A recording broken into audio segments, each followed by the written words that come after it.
আসসালামু আলাইকুম। আজকে আমি কারো গল্প শেয়ার করব না। আজকে আমি আপনাদের কাছে বাবা নামক জিনিসটা কেমন হয় তার কিছু ব্যাখ্যা দিব।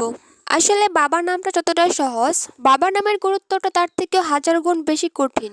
একজন বাবাই জানে তার সন্তানটা ঠিক কতটা কষ্ট করে মানুষ করতে হয়, কিন্তু সন্তান যখন বড় হয়ে যায় তখন বাবার কোনো কিছুই মনে থাকে না। বাবা হাজার কষ্ট করে সন্তানকে বড় করে, রোদের মধ্যে পুড়ে বৃষ্টির মধ্যে ভিজে, তারপরে বাবা একবার বলে না যে আমি ক্লান্ত হয়ে গেছি। বাবাদের যাই কিছু হয়ে যাক না কেন, ওদের সবসময় মাথার মধ্যে একটাই চিন্তা থাকে, আর যাই কিছু হোক না কেন আমার সন্তানদের মানুষের মতো মানুষ করতে হবে, তাতে আমার যত পরিশ্রম করতে হয় আমি রাজি আছি। পৃথিবীর প্রত্যেকটা বাবা তার মাথার ঘাম পায়ে ফেলে সন্তানদেরকে মানুষের মতো মানুষ করার চেষ্টা করে।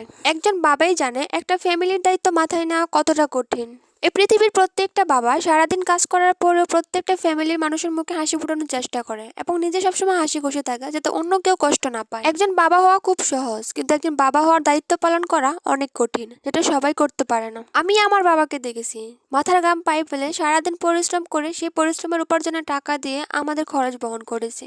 আমার বাবা যতই কষ্ট হোক না কেন সে কোনো সময় থেমে যায় নাই, সে সবসময় চালিয়ে গেছে। পৃথিবীর প্রত্যেকটা বাবাই হয়তো এমন, যাই কিছু হোক না কেন তাকে পরিশ্রম করতে হবে।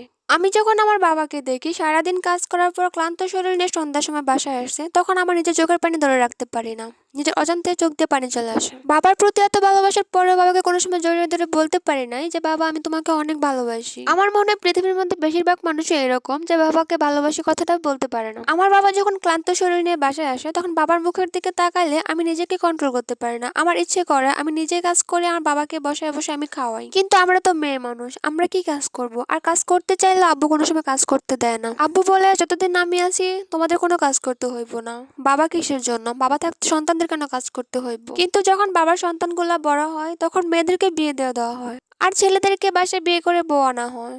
আমি জানি হয়তো পৃথিবীর সব মানুষ এক না, কিন্তু কিছু কিছু ছেলে আছে যারা বউর কথা শুনে বাবা মাকে বৃদ্ধাশ্রমে দিয়ে আসে। কিন্তু সেই মানুষগুলো একটাবার চিন্তা করে না, এই বাবা ছোট সময় আমাদেরকে খাওয়ায়া পড়ায়া বড় করছে, এখন কেন ওদেরকে বৃদ্ধাশ্রমে দিয়ে আসবো? আর সেই বাবার মেয়েগুলোকে যখন বিয়ে দিতে হয়, এত কষ্ট করে খাওয়ায়া পড়ায়া বড় করার পরে যখন অন্যের বাড়িতে দেওয়া হয় তখনও তাদেরকে যৌতুক দিতে হয়। একটা বাবা নিজে সবকিছু দিয়ে খাওয়ায়া পড়ায়া বড় করছে, তারপর নিজের কলিজাটা অন্যের বাড়িতে দিয়ে দিতেছে, তারপরেও নাকি যৌতুক দিতে হয়, মেয়েদেরকে বিক্রি করে দিতে হয়। তারপরেও বাবা সেই মেয়ের সুখের জন্য সবকিছু করতে রাজি, যত কিছুই হোক না কেন, যত কষ্ট করে হোক, সেই বাবা মেয়েকে যৌতুক দিয়ে বিয়ে দিয়ে দেয়। বাবা সবকিছু দিয়ে তার মেয়েটাকে শ্বশুর বাড়িতে পাঠালো, তারপরেও যদি শুনে মেয়েটা শ্বশুর বাড়িতে সুখে নেই, তখন বাবার কেমন লাগে? একটা মেয়ের বিয়ে দেওয়া মানে একটা বাবার কলিজা ছিঁড়ে নেওয়া। আমি হয়তো কোনো সময় বলতে পারবো না আমি আমার বাবাটাকে কত ভালোবাসি। আমি যদি পারতাম তাহলে আমার বাবাকে একটিবার জড়িয়ে ধরে বলতে পারতাম যে বাবা আমি তোমাকে অনেক ভালোবাসি, তাহলে হয়তো আমি অনেক হ্যাপি থাকতাম।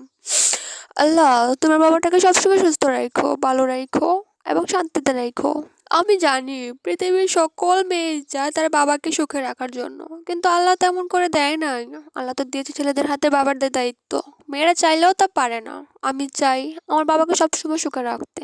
সবাই আমার বাবার জন্য দোয়া করবেন। একজন বাবা না খেয়ে তার সন্তানকে খাওয়ায়, একজন বাবা না পড়ে তার সন্তানকে পড়ায়, একজন বাবা না পড়ে তার সন্তানকে সবকিছু দেয়। বাবা হওয়া এতটা সহজ না রে বোন, বাবা হওয়া অনেক কঠিন। বাবার দায়িত্ব পালন করাটা এক আকাশ পরিমাণ দায়িত্ব। সারাদিন রোদের মধ্যে কাজ করে যখন হাতগুলো কালো হয়ে যায়, তাতে বাবার কোনো কিছু যায় আসে না। বাবার একটাই আশা থাকে যে আমার সন্তানরা মানুষের মতো মানুষ হইতেছে, কাজ করতেছে, পড়াশোনা করতেছে। আমি সবার কাছে একটাই রিকোয়েস্ট করব, তোমরা কোনো সময় তোমাদের বাবাকে কষ্ট দিও না, কারণ বাবা হচ্ছে অমূল্য সম্পদ, যার তুলনা কখনো কেউ দিতে পারবে না। বোন, তোমাদের কাছে আমার রিকোয়েস্ট একটাই, জীবনে এমন কোনো কাজ করো না যাতে সবার সামনে বাবার মাথা নত করতে হয়। একজন বাবার মাথা নত করা কতটা কঠিন আর কতটা লজ্জাজনক সেটা একজন বাবাই জানে। আমি আমার বাবাকে অনেক ভালোবাসি। আল্লাহ তুমি আমার বাবাকে অনেক ভালো রাখো। আল্লাহ তোমার কাছে আমার একটাই চাওয়া, তোমার বাবাকে সবসময় ভালো রাখো, সুস্থ রাখো। আমি সবার বাবার জন্য দোয়া করি, সবার বাবা যেন সুস্থ থাকে, কাজ করতে পারে এবং সন্তানদেরকে মানুষের মতো মানুষ করতে পারে। আল্লাহ তুমি পৃথিবীর সকল মা বাবাকে সুস্থ রাখো, ভালো রাখো। আমি নিজেকে কন্ট্রোল করতে পারতেছি না। সবাই ভালো থাকবেন, সুস্থ থাকবেন এবং আমার আব্বুর জন্য দোয়া করবেন। আমিও সবার জন্য দোয়া করি, সবার জন্য ভালো থাকে, সুস্থ থাকে। আল্লাহ হাফেজ।